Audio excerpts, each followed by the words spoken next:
बिस्मिल्लाहिर्रहमानिर्रहीम, अस्सलाम वालेकुम। मैं हूं गुलफाम चौधरी। आप देख रहे हैं मेरा फेसबुक पेज और यूट्यूब चैनल। पाकिस्तान की सियासत में अहम तरीन डिवेलपमेंट हो रही हैं और मुसलसल डिवेलपमेंट्स मुतवक्के हैं। यकीनी तौर पर जो पाकिस्तान के हालात हैं वो यकसर बदलने जा रहे हैं और बड़ी बड़ी तब्दीलियाँ मुतवक्के हैं। इस हवाले से हमारे साथ मौजूद हैं सिद्दीक जान साहब। उनसे जानते हैं क्या डिवेलपमेंट हुई हैं, पहले उनकी बात सुनते हैं फिर उस पर बात करते हैं। मुसलसल उसी स्टोरी पे बात हो रही है जो इस्लामाबाद हाई कोर्ट के 5 जजेस ने ख़त लिखा है। अब उस ख़त का मुकम्मल मतन सामने आ गया है।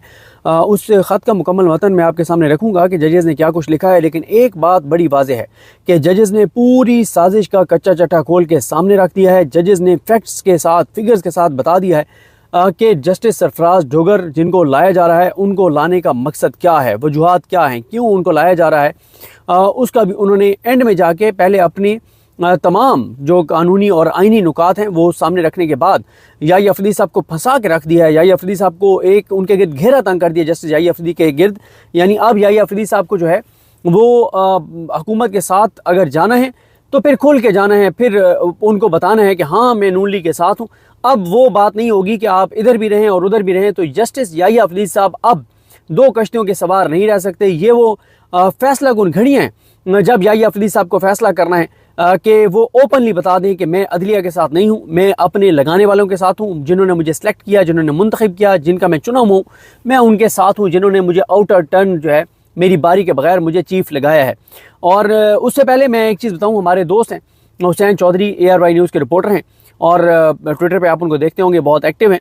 यूट्यूब चैनल तो उनका नहीं है लेकिन ट्विटर पर बहुत एक्टिव हैं। हुसैन चौधरी साहब ने एक ट्वीट करके बताया है कि इस्लामाबाद हाई कोर्ट में एक जज का कमरा जो है वो तैयार भी हो चुका है। एक जज का कमरा इस्लामाबाद हाई कोर्ट में तैयार हो चुका है, यानी इस हद तक तैयारी मुकम्मल है। लेकिन खबर ये नहीं है कि सिर्फ ये खबर नहीं है कि कमरा तैयार हो गया, खबर तो है लेकिन सिर्फ ये खबर नहीं है।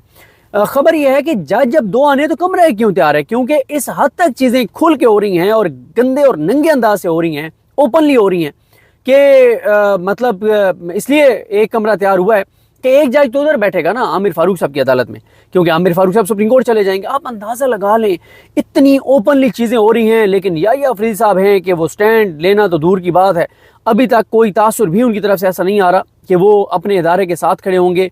बदकिस्मती है, वक्त गुजर जाएगा, ओहदे सदा नहीं रहते। वो कितने चीफ जस्टिस रह लेंगे, 3 साल रह लेंगे। अच्छा फिर वो अगर नून लीग 65 साल उम्र को बहाल कर देती है चीफ जस्टिस के लिए तो 2030 तक रहेंगे। अच्छा 68 साल उम्र कर देते हैं तो याही अफरीदी साहब कब तक, 2033 तक रहेंगे। लेकिन मिलेगा क्या उनको? जो इस वक्त उनके बारे में पूरे पाकिस्तान के अंदर सेंटिमेंट्स हैं, लोगों के अंदर जो उनके बारे में सेंटिमेंट्स हैं, मुझे बताने की जरूरत नहीं है, आप बेहतर आप सब लोग जानते हैं कि इस वक्त लोग उनके बारे में क्या कह रहे हैं, पूरे पाकिस्तान में ओवरसीज पाकिस्तानियों में उनके बारे में क्या राय है। ज़रा ख़त को देखते हैं कि इस्लामाबाद हाई कोर्ट की जजेस 7 के 7 जजेस के नाम है। यानी इसमें मोहसिन अख्तर कियानी साहब, मियाँ गुल हसन औरंगज़ेब साहब, जहांगीरी साहब, अरबाब मोहम्मद ताहिर साहब, सरदार इसाक खान साहब और बाबर सत्तार साहब, समन रिफत इम्तियाज़ साहबा, इन सब के नाम है 7 के 7 जजेस के। लेकिन साइन 5 के हैं, 2 जजेस के साइन नहीं है, मियाँ गुल हसन औरंगज़ेब साहब के साइन नहीं है और अरबाब मोहम्मद ताहिर साहब के साइन नहीं है। बाकी नाम 7 के 7 जजेस के इस लेटर पर लिखे हुए हैं और ये लेटर भेजा गया है ये चीफ जस्टिस पाकिस्तान जस्टिस याही अफरीदी के नाम भेजा गया और इसमें इस्लामाबाद हाई कोर्ट के आमिर फारूक के नाम भी भेजा गया है, लाहौर हाई कोर्ट की आलिया नीलम के नाम पे भेजा गया है, क्योंकि और शफी सिद्दीकी साहब जो हैं chief justice Sindh high court, इसमें सब मुलविस हैं। अगर ये काम होती है, ये वारदात अदलिया पर हमला होता है तो इस अदलिया के ऊपर हमले में सब मुलविस होंगे। याही अफरीदी साहब भी, आमिर फारूक साहब भी, आलिया नीलम साहबा भी, शफी सिद्दीकी साहब भी, सब इसमें शामिल होंगे, सब इसमें सहूलतकार होंगे, सब बराबर के शरीक होंगे, सब के हाथ रंगे हुए होंगे अदलिया पर हमले में। लेकिन मेन किरदार, मरकजी किरदार, मास्टरमाइंड वो याही अफरीदी साहब होंगे। तो पैराग्राफ नंबर 1 में जजेस ने लिखा है कि मीडिया पर वसी पैमाने पर खबरों में ये डिस्कस हो रहा है और बार काउंसिल में भी इस पर राय दी, अपना मौक़िफ़ दिया है कि लाहौर हाई कोर्ट से एक जज को का इस्लामाबाद हाई कोर्ट में तबादला किया जा रहा है और उसके बाद जो जज मुंतकिल किया जाएगा उसको इस्लामाबाद हाई कोर्ट के चीफ जस्टिस मुकर्रर करने पर गौर किया जाएगा। ऐसी भी इतलात हैं कि शायद सिंध हाई कोर्ट से भी इस्लामाबाद हाई कोर्ट में एक और जज को लाने की तजवीज़ है।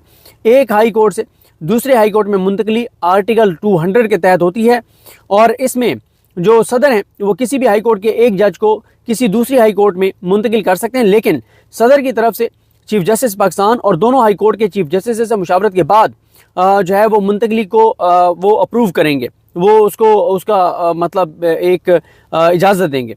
और उसमें यह है कि सबकी कंसेंट ज़रूरी है। यानी जिस हाई कोर्ट में आना है, आमिर फारूक साहब की हाई कोर्ट में आना है, उनकी मंजूरी ज़रूरी है। आलिया नीलम साहिबा की हाई कोर्ट से आना है, उनकी मंजूरी ज़रूरी है। शफ़ी सदीकी साहब की हाई कोर्ट से आना है, उनकी मंजूरी ज़रूरी है। और याहिया अफरीदी साहब की मंजूरी ज़रूरी है। यहाँ भी याहिया अफरीदी साहब को कोई पता नहीं है कि पतली गली से निकल जाए कि वहाँ तो जी लफ्ज़ कंसेंट है ही नहीं, वहाँ तो बस है मुशावरत, और मुशावरत मैंने की है, मेरे से की गई है और मैंने इजाज़त नहीं दी, उसके बावजूद ले आए। लेकिन इन्होंने आगे जजेस ने एक फैसले का हवाला दिया है जिसमें लिखा हुआ है कि मीनिंगफुल कंसल्टेशन का मतलब यह है कि जो चीफ जस्टिस की राय है वो हतमी होगी। पैराग्राफ नंबर 2 में लिखा गया कि मुशावरत के अमल, जैसा कि सुप्रीम कोर्ट ने अल जिहाद केस में बयान किया है कि लाजमी तौर पर इसका मतलब यह है कि ये जो मुशावरत है चीफ जस्टिस से कंसल्टेशन है, ये मौसर, बामानी, बामकसद इतफाक़ के राय पर मबनी हो, जिससे मनमानी या गैर मुनसिफाना अमल की शिकायत की कोई गुंजाइश ना रहे। दर हकीकत अल जिहाद केस ने हाई कोर्ट और सुप्रीम कोर्ट में जजेस की तकर्री के तनाजुर में यह फैसला दिया कि मुतलका चीफ जस्टिस की राय को सदर की तरफ से तहरीरी तौर पर दर्ज की जाने वाली बहुत ठोस वजूहात की अदम मौजूदगी में कबूल करना होगा। यानी अगर सदर उनकी किसी वजह को रिजेक्ट करते हैं तो बड़ी ठोस वजूहात सदर को बतानी पड़ेंगी, वरना चीफ जस्टिस की राय जो है वो हतमी होगी। हम आपसे गुजारिश करते हैं, या अफरीदी साहब को कहा गया कि हम आपसे गुजारिश करते हैं कि आप सदर को मंदरजा झेल वजूहात की बिना पर ऐसी कोई मुंतकली करने का मशवरा ना दें, कंसल्टेशन ना दें, इतफाक़ ना करें आप। नंबर 1, आइन की मौजूदा स्कीम के तहत पाकिस्तान में कोई मुतहदा वफाकी अदालत की खिदमात का कोई तस्वर नहीं है। हाई कोर्ट आज़ाद और ख़ुद मुख्तार हैं। जिन जजेस को किसी खास हाई कोर्ट में मुकर्रर किया जाता है वो आइन के आर्टिकल 194 के तहत किसी खास सूबे के हवाले से या इस्लामाबाद वफाकी दारुल हुकूमत के हवाले से हलफ उठाते हैं। यानी हर हाई कोर्ट के जज का हलफ मुख्तलिफ है। लाहौर हाई कोर्ट वाले का मुख्तलिफ है, सिंध हाई कोर्ट वाले का मुख्तलिफ है, पेशावर वाले का मुख्तलिफ है, इस्लामाबाद वाले का मुख्तलिफ है। वो अपने सूबे, अपने उस जो जुरिडिक्शन है उसके मुताबिक उसके अल्फाज पे वो हलफ उठाता है।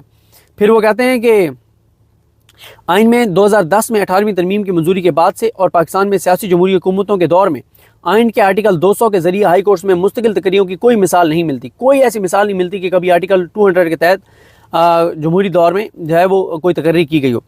फिर वो कहते हैं कि 26वीं आइनी तरमीम का हवाला देते हैं। उसमें वो लिखते हैं कि 26वीं आइनी तरमीम में एक मुजवजा शिक आई थी और उसमें यह था कि सदर जब चाहेंगे किसी एक हाई कोर्ट के जज को दूसरे हाई कोर्ट में ट्रांसफ़र कर देंगे, लेकिन वो कहते हैं कि ये चीज़ नहीं हुई। तो पहले वाला आर्टिकल 200 बरकरार है और वो जो मुजवजा एक तरमीम थी वो मंजूर नहीं हुई। लिहाजा वो चीज़ नहीं है कि सदर जो है वो बग़ैर चीफ जस्टिस की कंसल्टेशन के, बग़ैर चीफ जस्टिस की कंसल्टेशन से, बग़ैर उनकी मंजूरी के सदर जो है वो किसी को जो है वो ट्रांसफ़र कर दें। और इसी तरह से वो कहते हैं कि वफाकियत के निज़ाम के तहत हर अदालत के अलग और ख़ुद मुख्तार होने का तस्वुर बरकरार है। हर अदालत आज़ाद है, ख़ुद मुख्तार है और उनका आपस में कोई कनेक्शन नहीं है कि एक को दूसरी अदालत में आप ट्रांसफ़र कर दें। उसके बाद वो कहते हैं कि जैसा कि रिपोर्ट किया जा रहा है कि लाहौर हाई कोर्ट से जो मुंतकिल करना है जज को, उसको इस्लामाबाद हाई कोर्ट के चीफ जस्टिस के लिए ज़ेर गौर लाया जाएगा। आइन के तहत ये नहीं हो सकता। जी बिल्कुल, जिस तरह से आपने सिद्दीक जान साहब को सुना कि आइंदा आने वाला जो हफ्ता है, ये चंद दिन है, ये पाकिस्तान की सियासत में कितने अहम है और इसमें जो पाकिस्तान की सियासत है उसमें कितनी बड़ी तब्दीलियाँ मुतवक्के हैं। अल्लाह पाक वतन अजीज़ का हामी व नासिर हो। पाकिस्तान जिंदाबाद।